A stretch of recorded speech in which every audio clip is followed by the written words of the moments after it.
afternoon to everybody. वैसे ये आपका 8वां समिट है और डिजिटल वर्ल्ड में भारत किस प्रकार से प्रगति करें उसका गहरा चिंतन मनन आप लोग मिलकर के कर रहे हैं। अच्छा होता मैं भी आप बीच कर आकर के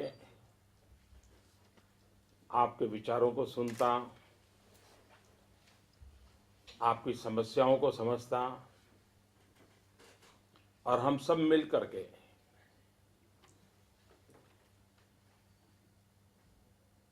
इंफॉर्मेशन कम्युनिकेशन टेक्नोलॉजी के माध्यम से डिजिटल वर्ल्ड में हम भारत को कहाँ रख सकते हैं,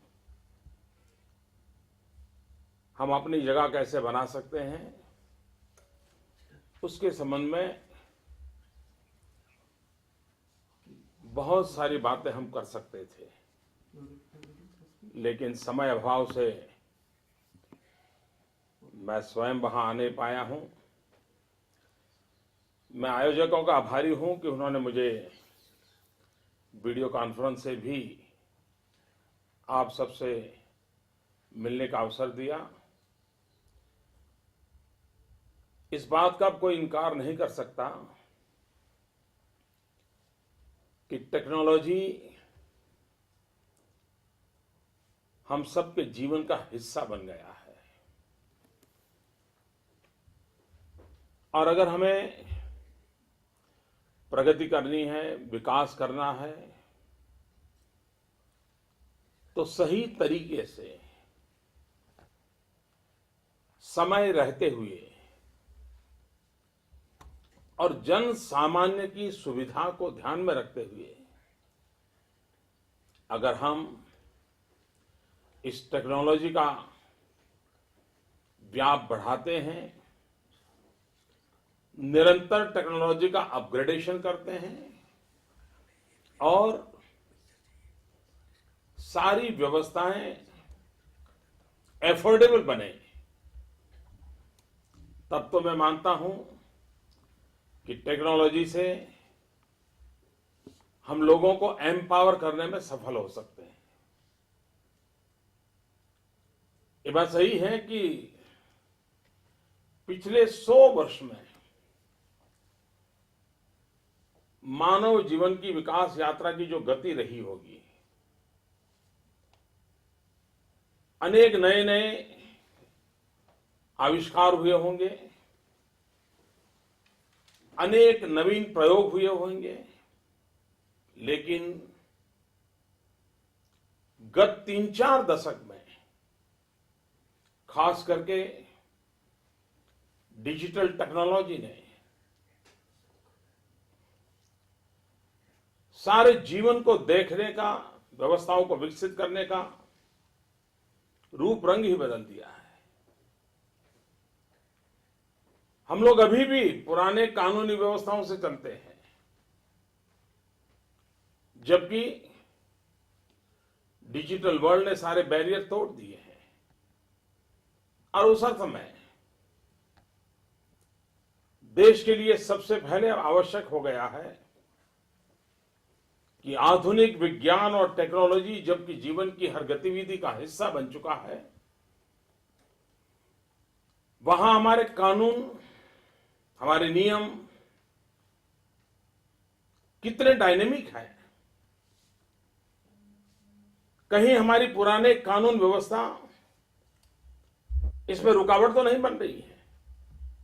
हमारे पुराने नियम इस सारे प्रोग्रेस को रोकने का कारण तो नहीं बन रही है। कभी कभी ये भी सोचने की जरूरत बन जाएगी कि जिस प्रकार से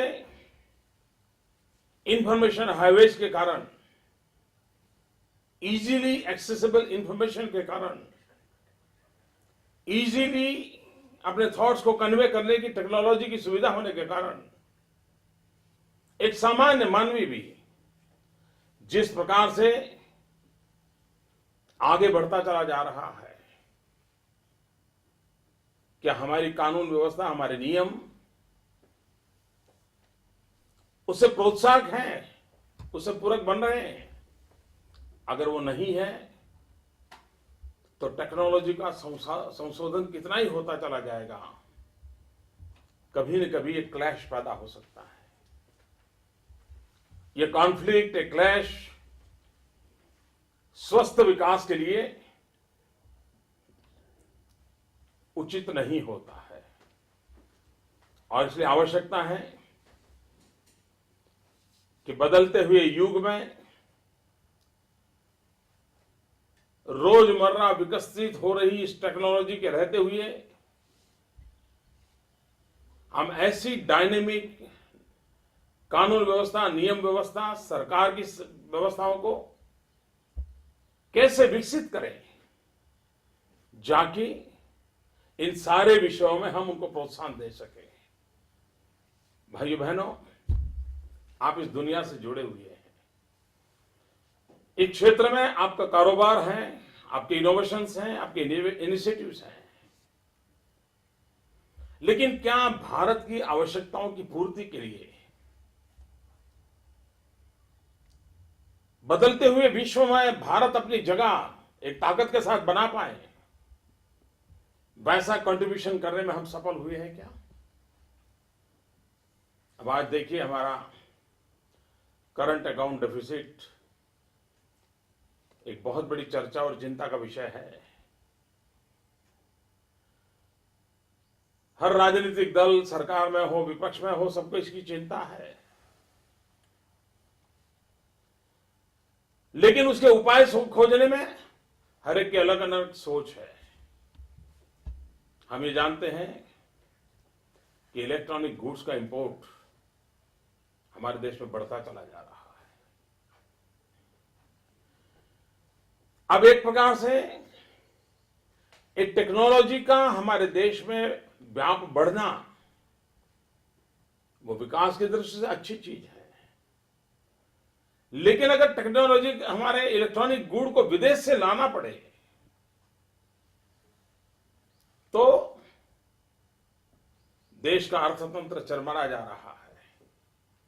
आप जैसे सामर्थ्यवान लोग वहां बैठे हो, हम सब ने मिलकर के तय करना होगा कि ऐसी वो कौन सी कमी है, वो ऐसी कौन सी रुकावटें हैं कि जिसके कारण इलेक्ट्रॉनिक गुड्स के निर्माण में हम आज भी पिछड़ते चले जा रहे हैं। दुनिया के छोटे छोटे देश बहुत ही कम कीमत से इलेक्ट्रॉनिक गुड का हमारे देश के अंदर एक प्रकार से फ्लड हो जाता है। इस चैलेंज को सिर्फ सरकार उठा सकती है, ऐसा मैंने कभी नहीं कहा है, लेकिन जो इनोवेशन करने वाले लोग हैं, जो मैन्युफैक्चर करने वाले लोग हैं, जो नियम बनाने वाले लोग हैं, जो व्यवस्थाएं बनाने वाली सरकारें हैं, हम सब मिलकर के जिस प्रकार से साइबर टेक्नोलॉजी का उपयोग करते हैं, उसी प्रकार से उसके अनुकूल इलेक्ट्रॉनिक गुड मैन्युफैक्चरिंग को बल दे सकते हैं क्या? हम टारगेट तय कर सकते हैं कि भारत 5 साल के अंदर इलेक्ट्रॉनिक गुड की मांग को इस प्रकार से पूरा करेगा, इतना इंपोर्ट हम कम करेंगे, 10 साल के भीतर भीतर हम दुनिया के अंदर इलेक्ट्रॉनिक गुड एक्सपोर्ट करने लग जाएं, और इलेक्ट्रॉनिक गुड का पूरा इंडस्ट्री ऐसा है जिसको कॉटेज इंडस्ट्री में कन्वर्ट किया जा सकता है, गरीब से गरीब लोगों को रोजी रोटी दी जा सकती है। कभी कभी मुझे लगता है कि आज पूरे दुनिया में आउटसोर्सिंग हो रहा है, और भारत में उस आउटसोर्स के कारण इस टेक्नोलॉजी के माध्यम से बहुत बड़ा जॉब वर्क मिल रहा है। हम इस जॉब वर्क का फायदा भी उठा रहे हैं, हमारे नौजवानों को रोजगार भी मिल रहा है, और एक प्रकार से दुनिया में जॉब वॉर भी चल रहा है। चाइना की कोशिश रहती है कि दुनिया का सारा काम उसके हाथ लग जाए। भारत के पास एक नेचुरल सद्भाग्य रहा है कि हमारे पास डेमोग्राफिक डिविडेंड है। 65% से अधिक जनसंख्या 35 से नीचे है। वो इस टेक्नोलॉजी के साथ जुड़ने की उसके अंदर सहज प्रकृति है। और भारत के बालक स्वाभाविक इन चीजों को बहुत जल्दी एडॉप्ट कर पाते हैं। हम इस क्षेत्र में कैसे प्रगति करें, कभी कभी ये विषय भी सोचने की आवश्यकता है। और एक हमारा पैराडाइम शिफ्ट उस रूप में सोच सकते हैं क्या? एक समय था जब बेंगलोर की धरती पर सबसे ज्यादा आउटसोर्स की एक्टिविटी का केंद्र बना हुआ था, लेकिन बेंगलोर जब सैचुरेशन पॉइंट पे आ गया तो हैदराबाद की शिफ्ट कर दिया गया। धीरे धीरे बड़े शहरों की ओर शिफ्ट होता चला गया। मैं डिजिटल वर्ल्ड की दुनिया से साथ जुड़े हुए आपसे आग्रह करता हूं, क्या ये जरूरी है कि आउटसोर्स, चूंकि कोई बड़ा रॉकेट साइंस नहीं है, थोड़ी व्यवस्थाएं विकसित करें, नेटवर्किंग की सुविधा हो, ऑप्टिकल फाइबर नेटवर्क हो। हम छोटे छोटे गांवों में भी इस टेक्नोलॉजी का जाल बिछा करके छोटे छोटे स्थान पर रोजी रोटी मुहैया करा सकते हैं। आपका खर्चा कितना कम हो जाएगा। इसी काम के लिए बड़े शहरों में जो खर्च लगता है, यही काम छोटे स्थान पर बहुत कम खर्च हो सकता है, इकोनॉमिकली वायबल होगा। हम दुनिया के सामने ये आउटसोर्स एक्टिविटी में बहुत ही कॉम्पिटिटिव रूप से हम खड़े हो सकते हैं।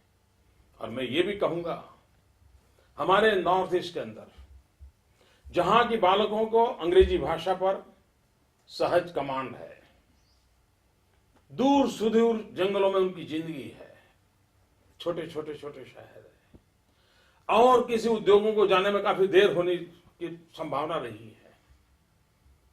क्यों न हम बैंगलोर, हैदराबाद, पुणे, चेन्नई, इन स्थानों पर जो आउटसोर्स के द्वारा डिजिटल एक्टिविटी हो रही है, वो नॉर्थ ईस्ट में क्यों ना हो। नॉर्थ ईस्ट के बच्चों को रोजी रोटी के लिए दिल्ली, बैंगलोर, हैदराबाद क्यों जाना पड़े। आप कल्पना कर सकते हैं कि घर बैठे और दूर दूर के लोगों को अगर रोजी रोटी मिलती है, क्या हम इस विषय में सोच नहीं सकते हैं?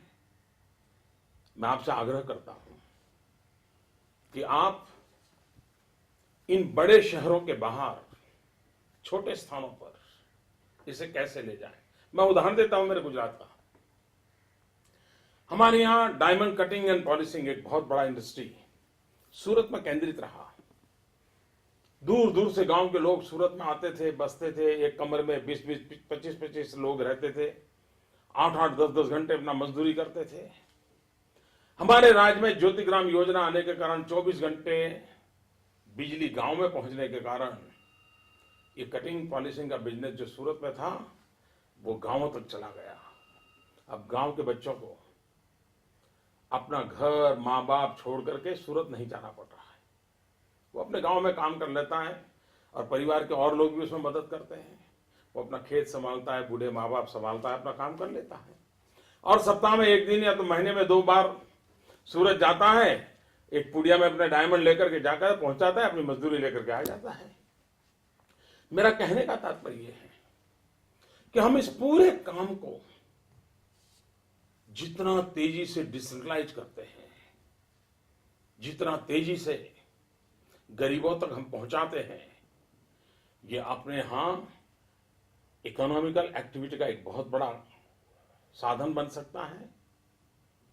दूर सुदूर, विशेष करके नॉर्थ ईस्ट जैसे इलाके, जहां के नौजवानों को एक बहुत बड़ी रोजी रोटी कमाने की अपॉर्चुनिटी अवेलेबल करा देता है। मैं मानता हूं कि आप इस फील्ड के लोग कभी न कभी सोच सकते हैं, और वहां की सरकारें, भारत सरकार उसके लिए स्पेशल इंसेंटिव दे सकती है। तो आप देखिए कितना बड़ा कमाल होगा, और आप दुनिया के बाजार के अंदर आप बहुत बड़े कॉम्पिटिटिव रूप में आप खड़े हो सकते हैं, उस दिशा में जा सकते हैं। कभी कभी विचार आता है, ये फेसबुक हो, ये गूगल हो, ये याहू हो, माइक्रोसॉफ्ट हो, कि हमारे देश के नौजवानों के पास वो सामर्थ्य नहीं है कि हमारे नौजवान इस प्रकार के रिसर्च के क्षेत्र में आगे बढ़ करके दुनिया में अपनी विधा का परिचय नहीं करवा सकते।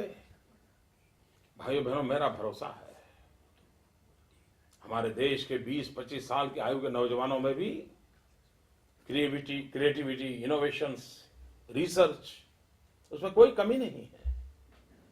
हमें उनको अवसर देना होगा और हम भी दुनिया को इसी टेक्नोलॉजी माध्यम से, इसी विज्ञान के माध्यम से दुनिया को बहुत बड़ी नई विधाएं दे सकते हैं।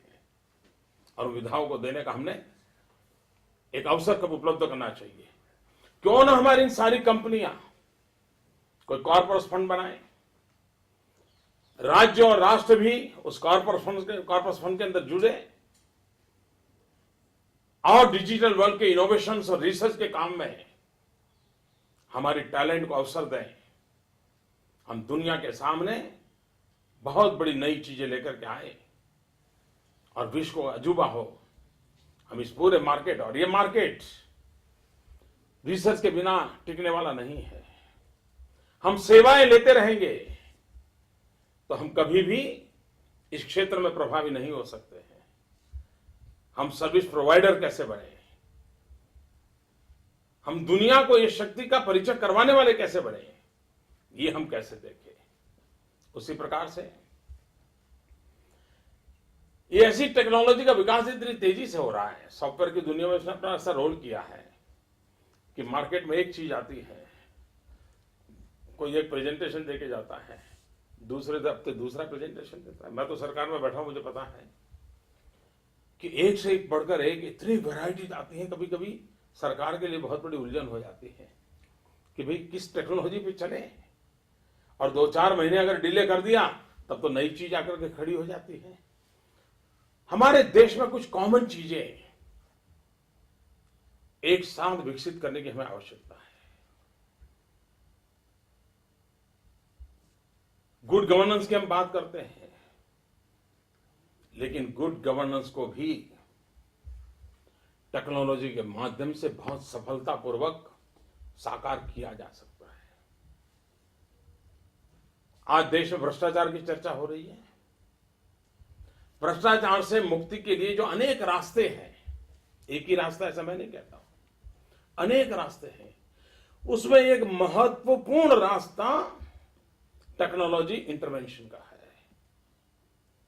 टेक्नोलॉजी इंटरवेंशन से हम ट्रांसपेरेंसी की गारंटी दे सकते हैं। अब हम देखते हैं हिंदुस्तान के कई राज्य हैं जिन्होंने ई प्रोक्योरमेंट की पद्धतियों को स्वीकार किया है, उसका बहुत ही परिणाम मिल रहा है।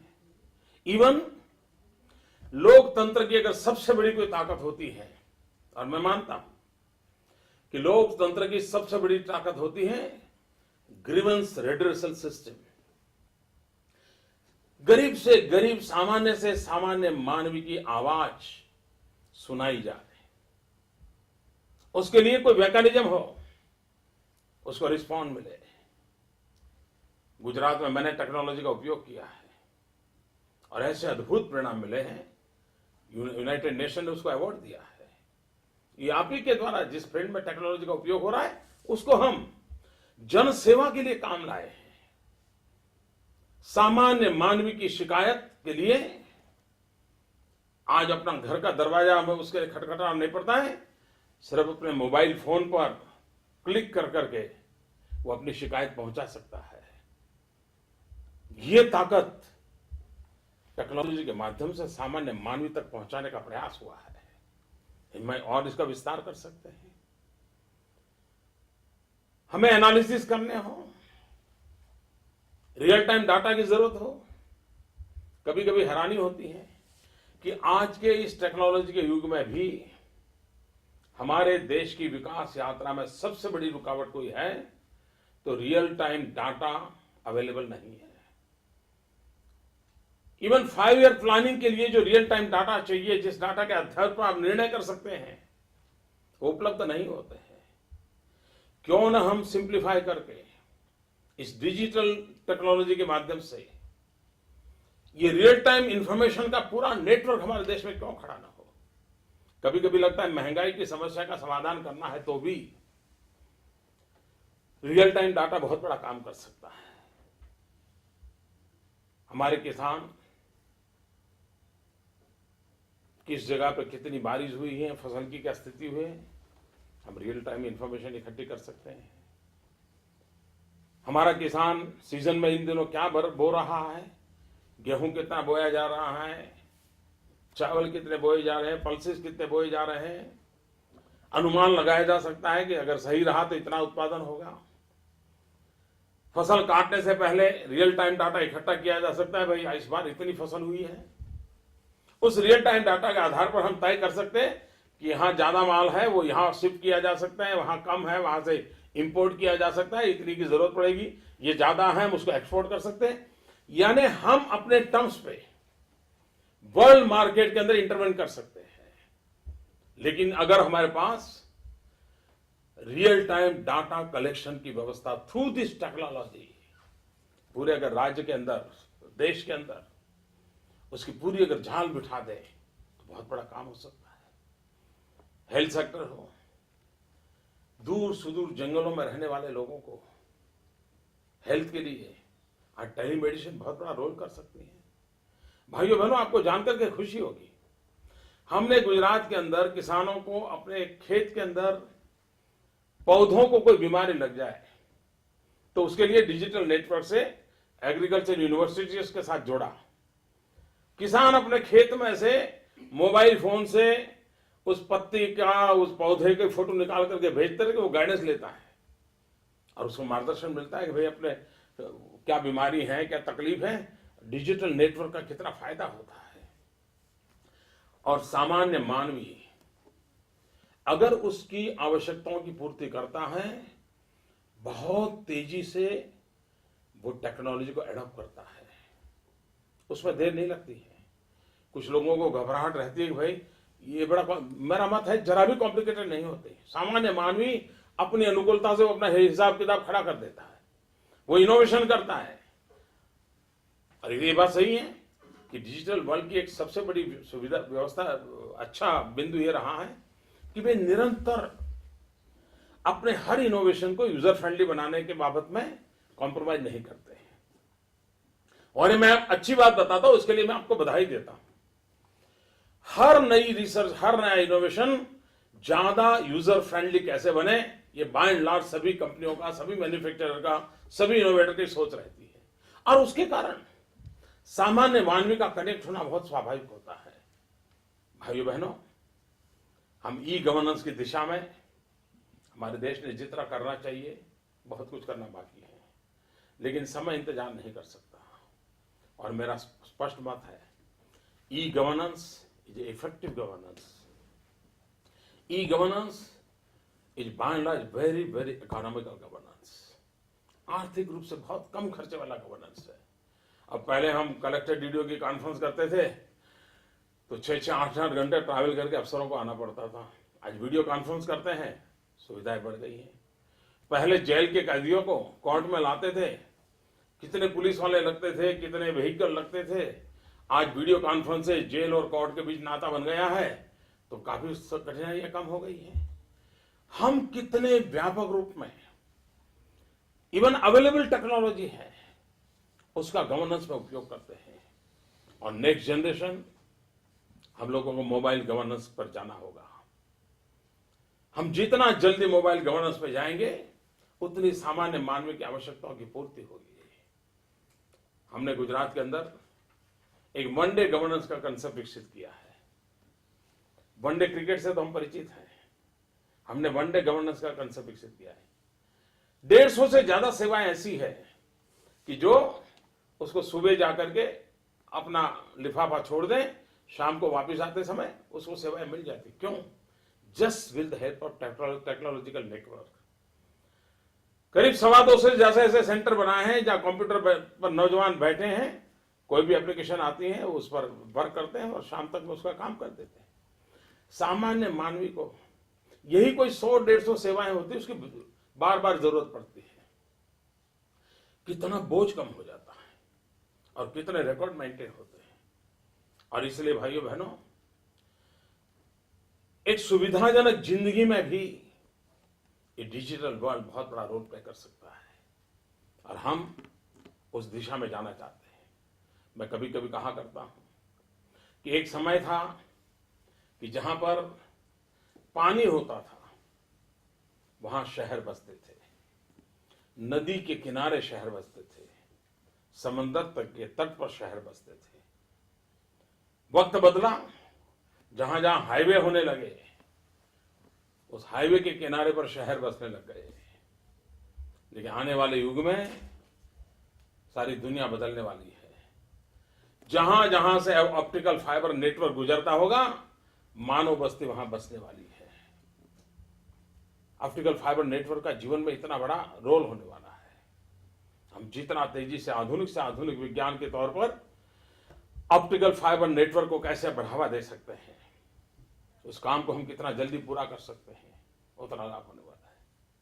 सैटेलाइट सिस्टम से एजुकेशन, लॉन्ग डिस्टेंस एजुकेशन, दूर सुदूर से जंगलों में गरीब बच्चों को अगर अच्छे टीचर उपलब्ध नहीं है तो हम अच्छी शिक्षा टेक्नोलॉजी के माध्यम से पहुंचा सकते हैं। और हमारे गांव के भी बच्चे टीवी के स्क्रीन पर चीजें पढ़ सकते हैं और दुनिया में किसी के साथ भी कंपटीशन में खड़े हो सकते हैं। इतनी ताकत उनके अंदर हो सकती है। और इसलिए भाइयों बहनों, एक नेक्स्ट जनरेशन कॉमन मैन की रिक्वायरमेंट, गुड गवर्नेंस के सपने, मोबाइल गवर्नेंस के और हमारा मुड़ना, इन सारी बातों को लेकर के हमने आगे बढ़ने की आवश्यकता है। और मैं ये सपना देखता हूं मित्रों, अब आज हम वाईफाई कनेक्टिविटी की बात करते हैं। एटलीस्ट हमारा नेशनल कैपिटल वो तो वाईफाई हो। भाइयों बहनों, मैं उस दिशा में लगा हूं कि जल्द से जल्द मेरा स्टेट कैपिटल वाईफाई कैसे बने, उस दिशा में अभी हम काम कर रहे हैं। हो सकता है हमें बहुत जल्दी सफलता मिलेगी। उसी प्रकार से सारी टेक्नोलॉजी का कन्वर्जेंस, ये भी अपने आप में एक बहुत बड़ी रिक्वायरमेंट हो गई है। भांति भांति की टेक्नोलॉजी बिखरी पड़ी हुई है, इन सबको कहीं न कहीं जोड़ना पड़ेगा, तभी तो उसकी यूटिलिटी बढ़ेगी। एक काम के लिए एक टेक्नोलॉजी, दूसरे काम के लिए दूसरी टेक्नोलॉजी, तीसरे काम के लिए तीसरी टेक्नोलॉजी, एक इलाके में एक टेक्नोलॉजी, दूसरे इलाके में दूसरी टेक्नोलॉजी। तो इतने बड़े देश को हम एम्पावर नहीं कर सकते हैं। और इतना ही नहीं, इस टेक्नोलॉजी के माध्यम से हम one people, one nation, one mission, एक बहुत बड़ा स्ट्रांग ताकत पैदा कर सकते हैं। इतना सामर्थ्य है टेक्नोलॉजी का कि जो मीटिंग ऑफ माइंड जिसको कहते हैं, बहुत आसानी से कर सकते हैं। हमने देखा होगा कि जो मास कम्युनिकेशन के जितने टेक्नोलॉजी थे, उसको आज सोशल मीडिया ने बिल्कुल परास्त कर दिया है। सोशल मीडिया के माध्यम से व्यक्ति मास कम्युनिकेशन के सिस्टम से आई हुई बातों को परखने लग गया है, हिसाब किताब लगाने लगा है। टेक्नोलॉजी एक इंसान को एम्पावर कर रहा है। जो काम एक बड़े अखबार का एडिटर नहीं कर पाता है, वो गांव का एक सामान्य मानवी अपने हाथ में पड़े हुए मोबाइल और सोशल नेटवर्क से वो काम वो कर देता है। उसकी क्रिएटिविटी का अनुभव होता है। हम जनता जनार्दन को पार्टिसिपेशन में कैसे जोड़ सकते हैं? हमारे यहाँ एक बार हमने एक प्रयोग किया था। हमारे यहाँ रिवर फ्रंट बना है, हिंदुस्तान में पहली बार रिवर फ्रंट के प्रोजेक्ट को हमने साकार किया साबरमती नदी पर। और हमने जनता से ऐसे रिक्वेस्ट किया था कि जो भी रिवर फ्रंट पर जाते हैं, अपने मोबाइल फोन से फोटो निकाल करके फेसबुक पर फोटो कंपटीशन में जुड़ जाए। और हमने अनुभव किया कि लाखों लोगों ने भाग लिया, लाखों फोटो ऑनलाइन मिल गए। आज भी डिजिटल वर्ल्ड में जाएंगे तो रिवर फ्रंट के अपार फोटोग्राफ भी पड़े हैं। और हमने 1 लाख 2 लाख रुपए इनाम दे दिया, ऐसे ही काम हो गया। यानी ये इतनी बड़ी ताकत है जिसको सामान्य से सामान्य मानव को हम जोड़ सकते हैं। और इसलिए भाइयों बहनों, हम लोगों को सपना देखना है, हम कितना जल्द हमारे देश को डिजिटल इंडिया के रूप में उस सपने को हम साकार कर सकते हैं। और मैं इस विषय में बहुत रुचि रखता हूं और मैं मानता हूं एक डिजिटल इंडिया एक टाइम फ्रेम के साथ उस सपने को साकार करना चाहिए। और जब मैं डिजिटल ऑफ इंडिया कहता हूं तब भाइयों बहनों मैं आज आपको कहना चाहता हूं, I dream of a digital India where high speed digital highways unite the nation. I dream of a digital India where 1.2 billion connected Indians drive innovation. I dream of a digital India where knowledge is strength and empowers the people. I dream of a digital India where access to information knows no barriers. I dream of a digital India where government is open and governance transparent. I dream of a digital India where technology ensures the citizen government interface is incorruptible. I dream of a digital India where government services are easily and efficiently available to citizens on mobile devices. I dream of a digital India where government proactively engages with the people through social media. I dream of a digital India where quality education reaches the most inaccessible corners driven by the digital learning. I dream of a digital India where quality healthcare prelocates right up to the remotest regions powered by e-healthcare sector. I dream of a digital India where farmers are empowered with real-time information to be connected with global markets. I dream of a digital India where mobile enables emergency services, ensure personal security. I dream of a digital India where cyber security becomes an integral part of our national security. I dream of a digital India where mobile and e-banking ensures financial inclusion. I dream of a digital India where e-commerce drives entrepreneurship. Digital India where the world looks to India for the next big idea.